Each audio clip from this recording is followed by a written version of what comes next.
Peuple congolais, bonsoir. Bonsoir. Ça c'est votre serviteur Didier Kabanga. Tous en parlement des beaux échangeurs. Toyekolobela makambo mboka, esika tosalaka analyse pour comprendre. Esika topesaka peuple congolais mikambo eleki na mboka. Parce que oyo eza descendance, génération. Il y a Sphinx délimité qui n'est pas quand même Moutou. Oyo Sphinx délimité lelo aza philosophie. Oyo lelo Sphinx délimité devient une référence na niveau d'Afrique subsaharienne, Caraïbes, Maghrébine. Malgré son intelligence, c'était moins intelligent. Tandis que moi, nanaïa za mayele kolekaye. Parce que intelligence c'est la tout droité. Intelligence c'est boujaka. Mais moi, nanaïa Félix Antoine Chilombo Tshisekedi. Très intelligent qu'il était, très intelligent de plus que tous les Congolais. Et là pour des jeux complot international. Oh, et l'autre lobela comment des jeux complot international. Et lui-même a dit ceci, pour des jeux complot international, il faut se faire un imbécile. Tomisali bisengi, pour notre toko se bisengi. Mais tous la ganabiso bisengi. Yango monaki toute une communauté internationale à Zakolela. Bande Konazako que c'est depuis 1926 que la République démocratique du Congo a connaître une infiltration moko terrible.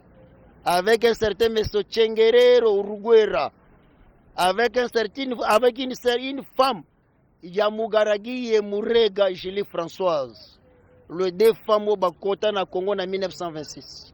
Mais, on a connu des moments terribles.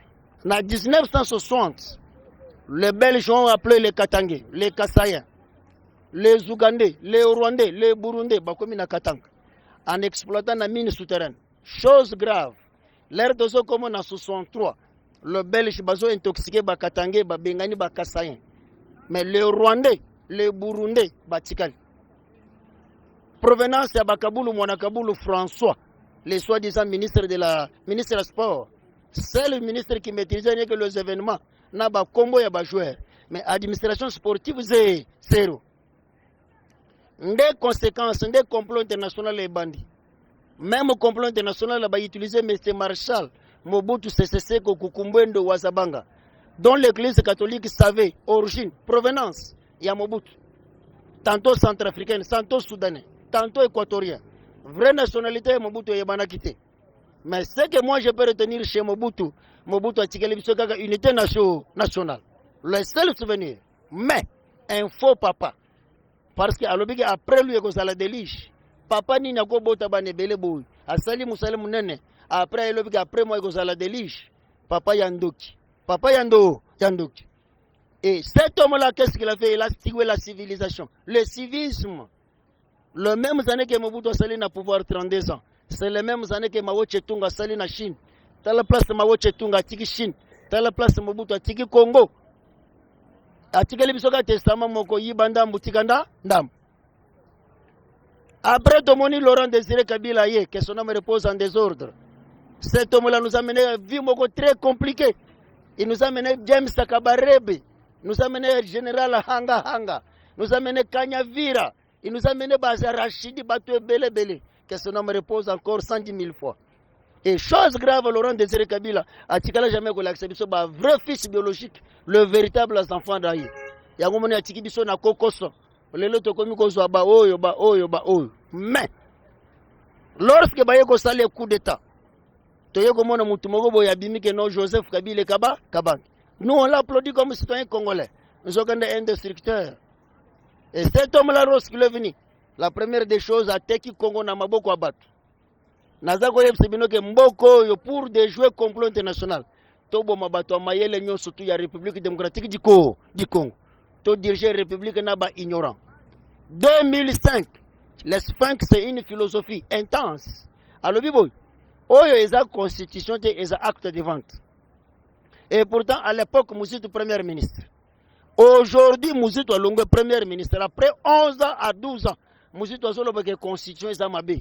Mouzitou, premier ministre. Tu as dirigé la République avec cet gouvernement, avec la même constitution. Les lots constitués comme mabe ndengenin. Tu as vu provenance nabino. On va vous lapider. C'est pourquoi son excellence, monsieur le président Félix, la démocratie est changeamaka. Et le changeamaka, c'est la théocratie. Tika makambo démocratie. Biso Africains, tous à la Saints, tous à la Teti. Il faut tuer ces gens-là. Il faut tuer tous ces intellectuels désordonnés. Ba Kodem Pouy, ba Meshebat Lukweb, ba Vital Kamere Lwakaningile, ba Azaria Surubero Amanya, les désordonnés intellectuels, ba Daniel Mukoko Samba, ba Sele Yalankui. C'est des ordonnés qui n'ont rien avancé la République. Lelo, Meshebat Lukweb avec AFDC. Azo senga kaka kota na gouvernement. Mais tandis que FARDC, azo recruté ba soda. Pourquoi AFDC akeko senga kota na armée? Azo senga kaka kota na kacha gouvernement. Et pourtant FARDC wana azo recruté ba la police. Mais pourquoi pas AFDC kotinda batu na ba militant na yi. Bokota na FARDC, bokota na la police. Son Excellence, Monsieur le Président de la République, je ne te flatte pas, mais tu es très intelligent. Parce que n'a pas comprendre que Monsieur Ambong, avec cette diplôme de philosophie, Ambong à comprendre avec retard il y a 6 ans. Mais biso bato tozoli ya mapa na mwambo fele. Toyeko zongo na 17h, toko sala ndengeni. Toko comprendre après combien des années.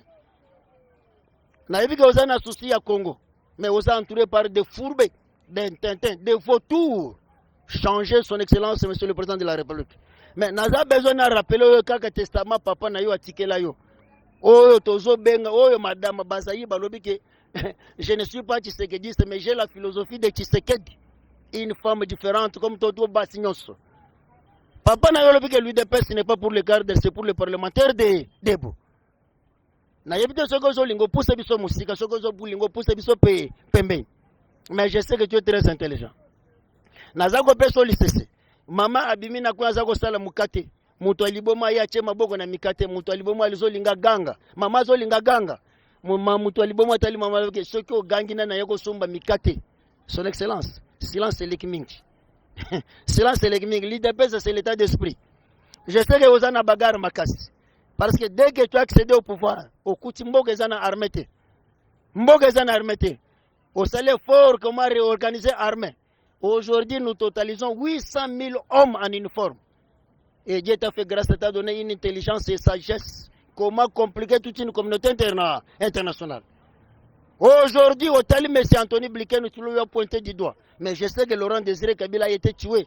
Parce qu'à Boyaki, à rendez-vous, il y a Condoleezza Rice, le secrétaire d'État américain. Na Evelyn Olbrat, à Boyaki, à rendez-vous. Mais yo au risqué. Le peuple congolais derrière toi. Mais ton entourage ne reflète absolument rien. Son Excellence, Monsieur le Président de la République, koleka na yo na 79e sommet ya tribune des Nations Unies, et tiki mokili mobimba na kipele kese. Président, je me rappelle que na 89e anniversaire ya maman na yo olobi boy, la nature n'acceptera jamais de parler bolamu ya République démocratique du Congo. Mais tu ne vas pas baisser le bras. Tu vas bousculer la nature. Enfin que la nature parle bolamu ya République démocratique du Congo.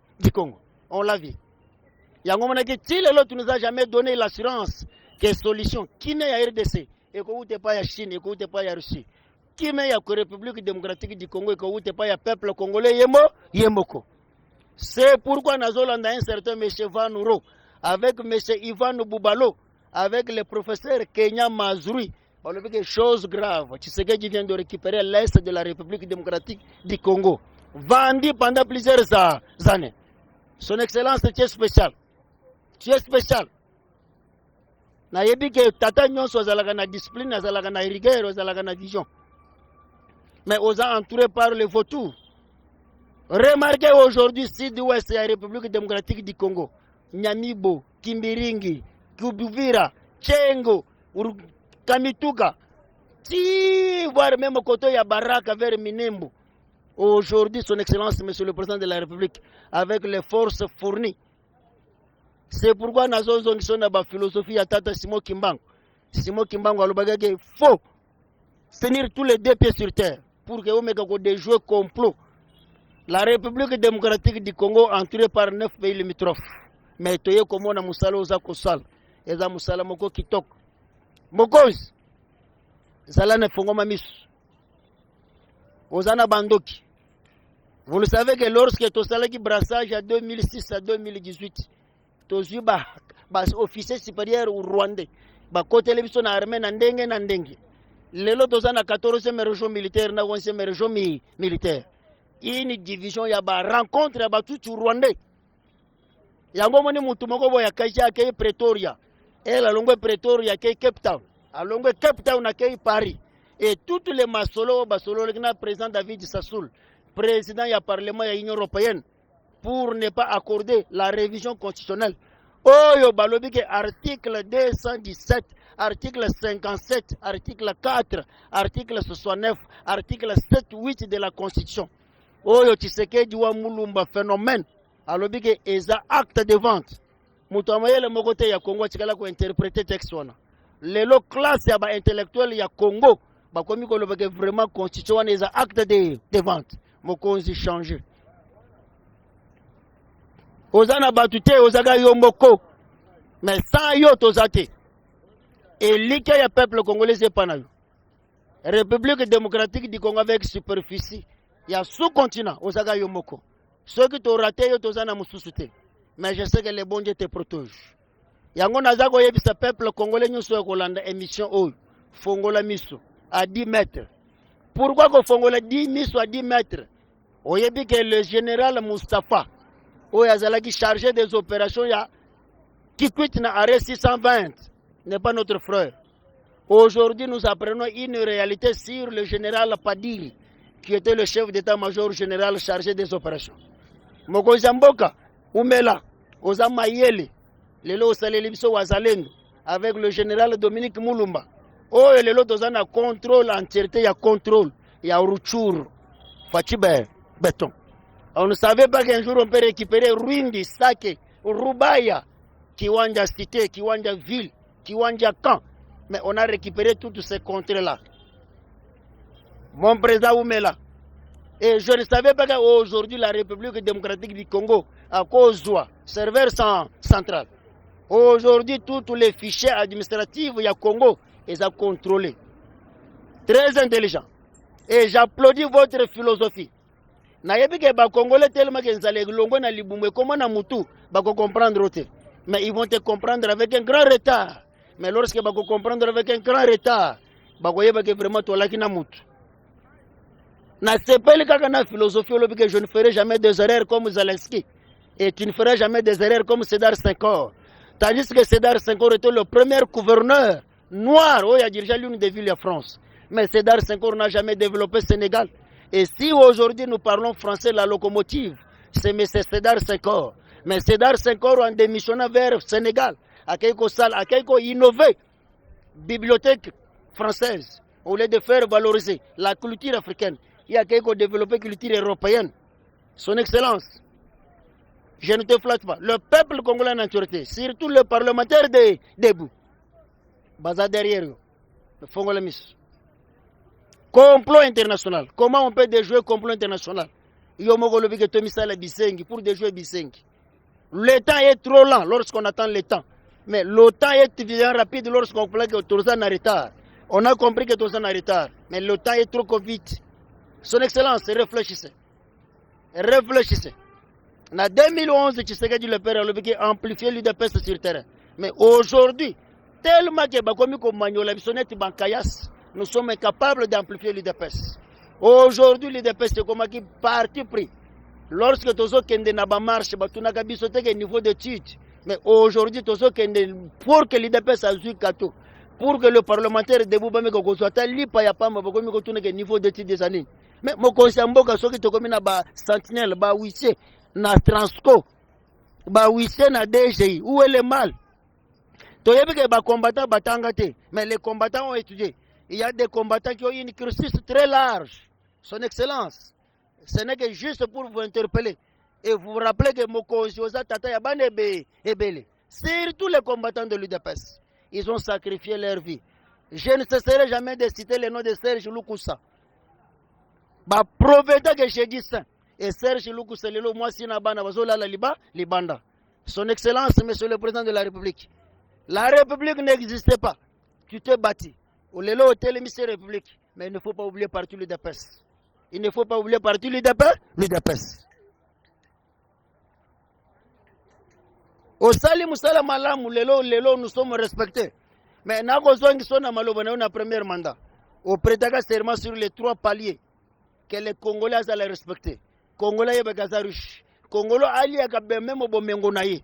Son Excellence, Monsieur le Président de la République, avec tous les efforts fournis, j'applaudis votre courage et détermination. Et à côté les Missamiba, j'applaudis votre courage et détermination de récupérer Mino Congo Oto Banoko Benga Midema, Oyo Obe Minaku, Oyo Janine Mambunda, Oyo Ba Privatiza, toutes les entreprises de portefeuille à l'État, Ba Pesango, une communauté indo-pakistanaise.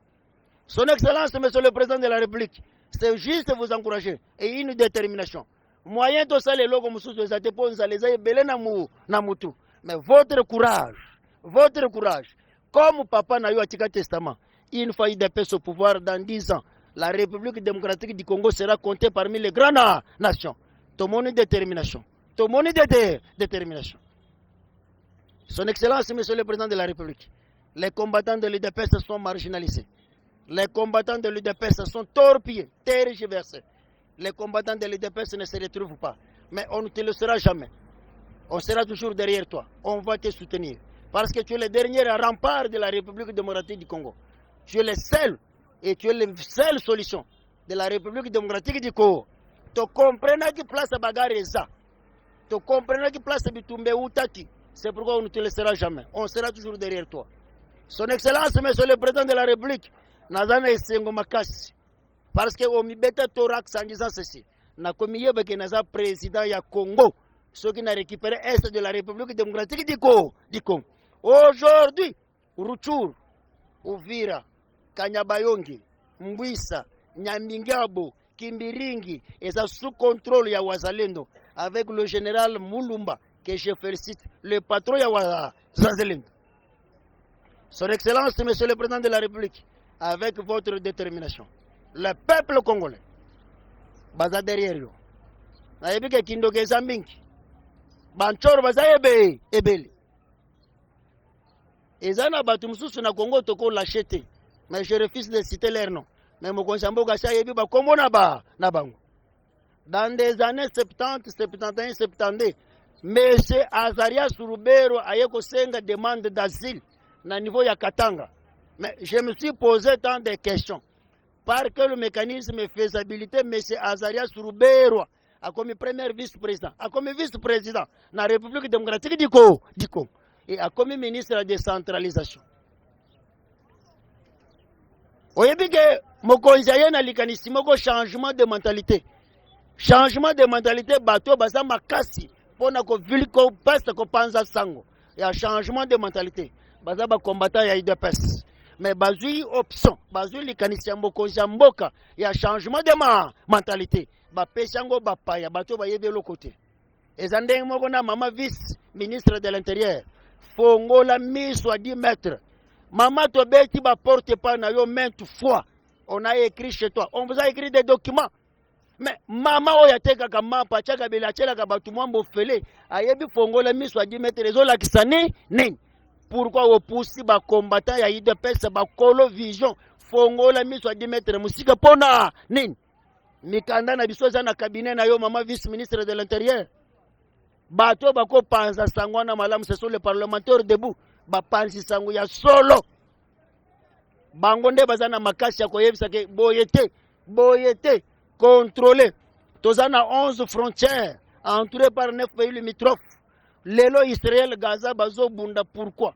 Parce que Israël azotala ba pays limitrophes nyo surtout comme ba ennemi na mais ba pays ni noyo bako sepela na bomengo na biso. Tala makambo Rwanda za ko sala. Tala makambo Uganda ko sala. Voire même Angola na Congo Brazzaville. Zambie kutu na parlons pas ndoki. La seule dame qui nous soutient, c'est la présidente tanzanienne. Son Excellence Monsieur le Président de la République. Oyebi que na kanisi moko Tshisekedi philosophe, le prophète de la République, un païen qui a maudit un pasteur et aujourd'hui le ministère a pasteur wana et nyefuki. Tshisekedi alobi boy na moni liwa ekomi koya mais nazo banga bato yo ba litete pona UDPS ba yako jure na pouvoir ya UDPS. Le vrai parlementaire bazala écarté mokonzi bato bako sunga yo makasi le vrai parlementaire o bayebi à l'opposition to boy corruption. Comment ça fait que tozana parti au pouvoir o to kufeli mingi to tika pouvoir na biso bazo écarté bato ya malamu bazo epousse pembeni ba puku. UDPS eza parti pour union pour la démocratie et le progrès social. Mokozi nalobi ke na ebandele nalobi ke toza na parlement debout échangeur bato bakangama bakota na bakasho mokozi ya mboka nayebi ke oza makasi na réseaux sociaux tokomi ko profiter na ba modèle pour vous informer pour vous donner quelques réalités parce que toluki par tous les mécanismes comment atteindre ça devient difficile mais les œuvres fournies on ne laissera jamais on va te soutenir parce que tu es notre seul espoir notre seule solution. Peuple congolais a derrière, surtout les parlementaires debout, marginalisés. Mais naza ko rappelle que loko moko, Tshisekedi wa Mulumba, les sphinx philosophes chevronnés, répétés, référence. Alors bakaboy, une fois il dépêche au pouvoir tokozala na basu selil. Ah mokonzi mboka, basu selil il dépêche zawa wapi. Il dépêche parti au pouvoir. Bazo foutre la gaga lelo na ba cellule. Pas même fédération IDPS. Togosuka Wap, son excellence, monsieur le président de la République. IDPS, Union pour la démocratie et le progrès social. Tozangi cellule, Tozangi fédération. Les cellulaires, bakomi kotambo le bazoli ya manyo konselan cela. Et tu ne peux pas accepter que baza ba cellulaire IDPS. Calamité, malléabilité, opprobre. Au sein de l'UDPS. Tozangi bureau politique qui a réflexion stratégique. Et pourtant, l'idée c'était de conserver le pouvoir à plus long. Mais quelle est notre stratégie pour conserver le pouvoir? Son Excellence, Monsieur le Président de la République, Nazana Esengo. Nayebi ke okozwa message o. Ezozwa yango. Ozozwa yango. Et okotala yango tina suka nayebi oza makasi. Mais pour que la République résiste, son Excellence, Monsieur le Président de la République, nous devons décapiter. Il faut toboma bato mayele nyonso tu yako ya Congo pour que la République avance. Comment se fait-il que Togo zala namboka batuni mutu ke profession na yezanin naza ministre honoraire makambu ya son. A comme ministre ndengeni parce qu'il n'a pas de métier mais métier na ministre honoraire. Université ya ki ministre zalaka wapi? Les sous-hommes incapables de prendre une décision. Nayebisa kabino ke musele keta sala ka pompage pour koma ngando. Mais mukolo moko te musele keta ko koma ngando. Son Excellence, Monsieur le Président de la République. Son Excellence, Monsieur le Président de la République. Ça c'est le Parlement des beaux changeurs. Avec toute multitude de combattants. On est venu vous dire ceci. Otoza derrière vous. Avec les exploits fournis. Ba maman nyonso tu, ba tata nyonso, baza simana yo. Mais oza musala makasi. Que le bon Dieu vous fasse grâce. Zamba batela yo, apeso makasi. IDPS viva. IDPS viva. Je prie beaucoup pour le chef de l'État. Nous devons prier beaucoup pour le chef de complot international. Complot international. Comment déjouer complot international? Je dis, je vous remercie et bonne soirée à tous. Que le bon Dieu vous fasse grâce. 085 14 63 644. Je répète encore pour une bonne audition.